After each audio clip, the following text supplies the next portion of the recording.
News is hearing from the family of two toddlers murdered by their father before he ended his own life. And we're learning more about what may have triggered the tragedy inside an Orange County apartment complex. WESH News investigative reporter Greg Fox is live at the sheriff's office. Greg, the parents of the two little girls were facing a number of problems.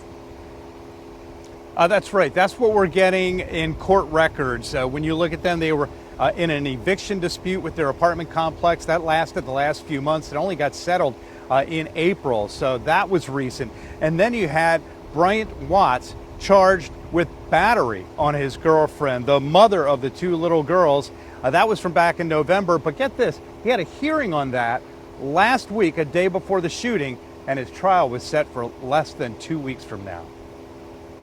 I'm still in shock, still in disbelief, couldn't believe it, and still just taking it day by day. Leroy Jackson says his family is devastated by Friday's shootings that ended the lives of his niece, Jasmine Jackson's two daughters.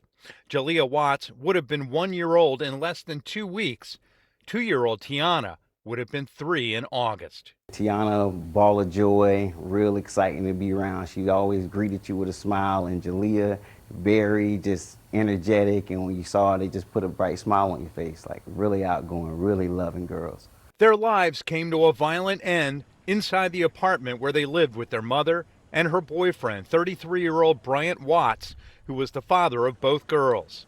Orange County deputies responded to the Palmetto at Lakeside Apartments on South Rio Grande Avenue, following reports of an armed man chasing a woman. Jackson managed to get away, but when deputies went up to their unit, 4 to 5 shots rang out. The girls later died from their wounds. Watts took his own life. Leading up to the shootings, Watts and Jackson had been under a lot of stress. Court records reveal they were nearly evicted from their apartment in April.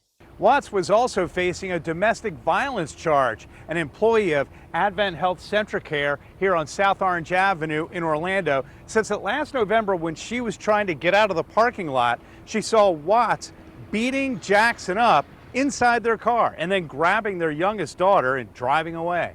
According to court records, Watts' pretrial was last Thursday, the day before the shootings, and his trial was set for June 23rd.